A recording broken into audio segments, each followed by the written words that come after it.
Yes, this is finally happening, bruh. Kizaru versus Luffy. Let's go!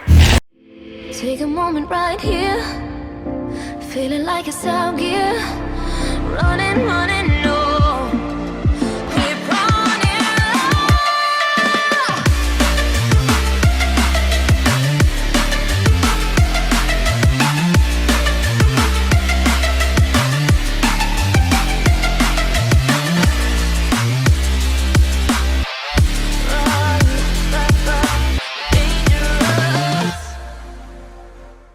So we started this chapter off with a big color spread. Now this pizza does look good. The dough, the cheese, everything look good. And this chapter is titled Shintamaru. So once Kizaru actually crossed that line, we seen that the Sea King Beast robots were actually tearing the ships apart left and right. Now I can't say one thing, bro. These Sea King Robo Beasts are wreaking havoc on these ships. And the most interesting thing I can say about this new Vice Admiral, who looked like maybe a fishman, he does not look human, has this like this combustion, look like mist and steam to make him go full charge on one of these Sea King Robo Beasts. Now I don't know if it's charcoal that's making the steam come out of his back, but he definitely punched one of these Sea King's Robo Beasts hard enough to crack the skull, to crack the jawbone line of the beast. So I don't know if he's a cyborg, because his arm look weaponized and it's definitely powerful, but he not a Sea King Beast straight out of the manga panel. And then we get a smaller panel of the super fine doll actually kicking one of these pacifistas, and it does look like it hurts. And then we see some of the Vice Admirals actually making landfall with their ability to Rikushiki. Now I can say that these powerful Vice Admirals are nothing to be dealt with.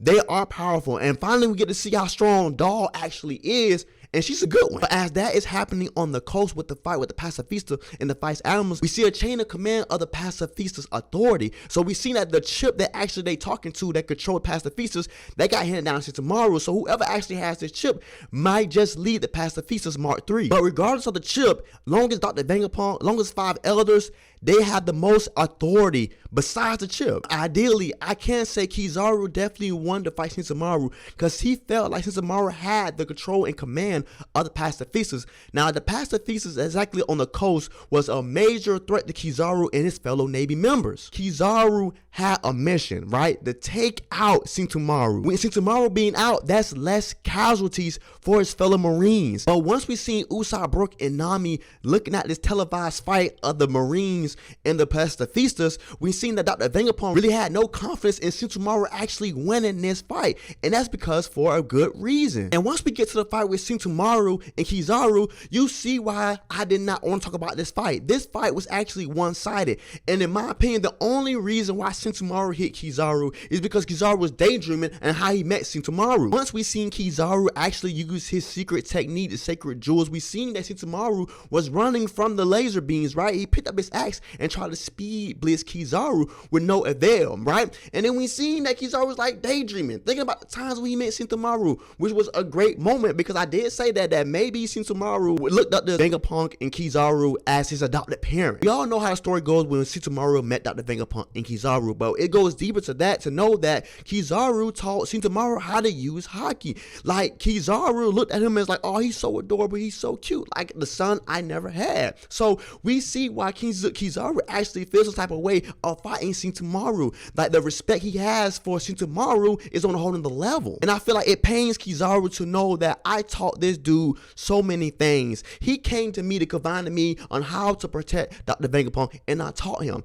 But I can't say Kizaru taught him enough where Shintamaru could not beat Kizaru. Like I said before, the only way Shintamaru hit him with a sumo strike is because Kizaru was dazed out, thinking about the old times, how he actually brought up Shintamaru to the person he really is today, right? But we've seen that it's definitely one-sided.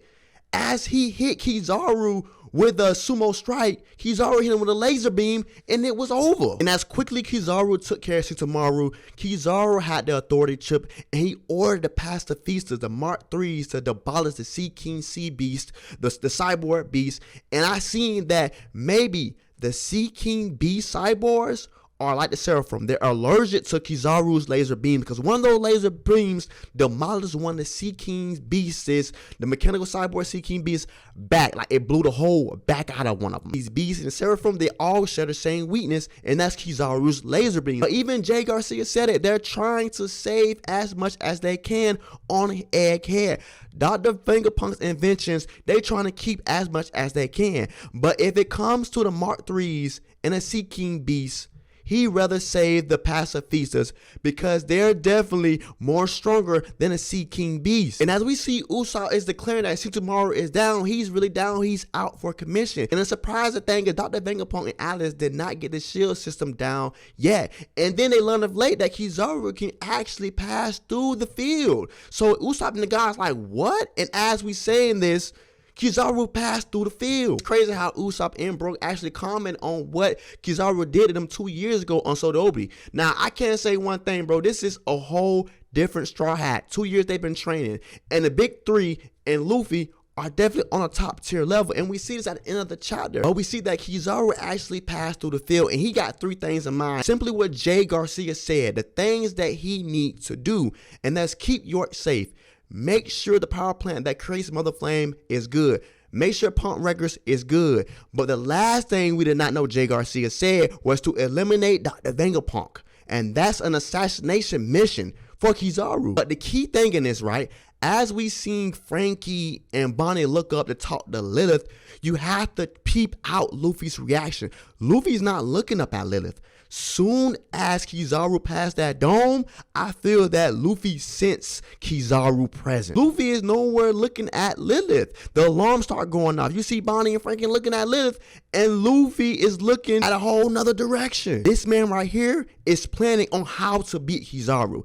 This man right here have the meat and the food, that anything to get him right to beat Kizaru. And Luffy's mind frame, he's thinking of ways of what can do from 2 years ago, what he needs to do to get the upper hand right here. Yes, I'm hoping that Luffy on a whole other level will show Kizaru, will show everybody, right, in the Marines that he is not the Luffy from 2 years ago. But we have to fast forward to Stussy, Vegapunk, Zoro, and Sanji. We seen that Sanji actually did something that I never thought Sanji would do. Sanji grabbed the bubble beam to contract Kaku inside this bubble where he cannot go nowhere. So he's never for user. So he's definitely weak in this bubble, so he cannot move. But the speed blitz with Lucci trying to kill Dr. Vegapunk and Stussy got in the way. Like I said last chapter, bro, Stussy is actually programmed as a clone, right, to protect Dr. Vegapunk. And we seen Stussy definitely acted quick. And we seen that Zoro is ready to battle Lucci. This is a great fight that I want to see because we seen that Luffy is actually too much for Lucci. So at the same time, we got to see Zoro and actually Sanji fighting off with Lucci. That is a battle where I could compare the two because that Zoro and Sanji are on a whole other level now that they maybe can beat Lucci. And Zoro definitely took the charge of battling Lucci. Zoro rise to expectations. I know that in my mind, I know that Zoro can beat Lucci. And even if it's a tag team between Sanji and Zoro, these guys need to fight together to defeat Lucci. If it's need be, do it, because Lucci thought he could actually get the upper hand because Kizaru was here. Like Zoro said, you think you got backup, you can make your move now, huh? Well, you don't know it very well. Zoro got that. Let's have faith in Zoro battling Lucci. That would be a full coming from Sobiodi 2 years ago, right? Kizaru versus the Straw Hats. It's not need be no more. It's Luffy versus Kizaru. Zoro, right, versus Lucci. Like this, like Zoro is a whole other person now. Zoro can do this. This battle right here, Zoro can do. We have to see that. But we have to fast forward between the interaction between Luffy and Kizaru. Kizaru has landed. He tried to make small talk with Luffy like, oh, hello there. Long time no see. Before he can even get it out, Luffy rushed him and tried to kick him, right? Luffy is not playing anymore. Luffy is gung-ho on charge and trying to make it seem like, bruh, this is not the same dude you faced 2 years ago. Right? We are 100 times stronger now, right? And that goes back to what Shaggy said about Rayleigh, right? When she said Rayleigh is 100 years stronger than him. So that means that Luffy think he's on the same level as Rayleigh. Listen, at the same time, I'm okay with that. You have to have confidence in yourself. And Luffy has all the confidence and planning on what he would do to Kizaru. We think that maybe Luffy might not have an upper hand with Kizaru. Bro, Luffy has awakening now. Luffy has to show the people that I'm here to stay. This is Luffy's stand-up moment right now against the Marines. He have to show the Marines. He have to show Kizaru, because Kizaru going to report back to Akainu in the world government. Luffy is not the guy that we used to know back 2 years ago. This guy's been trained in all the hockey department. This guy's devil fruit has awakened. We have to put some respect on Luffy now. We can't just go rushing into somebody that's on Luffy par, on Luffy standard, because they will not know what's going on. If this guy battles Kizaru and show Kizaru that, oh, wait a minute, I gotta put full throttle on now. I gotta put my feet on the gas because this guy Luffy is strong. Kizaru gonna have to respect that. The Marines gonna have to respect that. They think they can come on AK with Luffy's just there and think he's just this guy from 2 years ago. Nah, not happening, bro. I'm a whole nother level now. I'm 100 times stronger than what I was 2 years ago. And that is the words from Monkey D. Luffy himself. This fight is overhyped for a reason, because this is a big obstacles that the Straw Hats have to go through, bro. From now on out, they cannot be running from people. They cannot be running from animals anymore. They have to fight these people. If they got to face off with Yonkos, they have to face off with admirals. But that is the chapter, fans. Thanks for watching. Like, comment, subscribe to get more of me and more One Piece content, bro. This is what the fans want to see. I want to see world builders. Some people want to see the fights, but this is an amazing fight. Be here, be square for next chapter, bro. See you next time. Love you. Love yourself. Peace.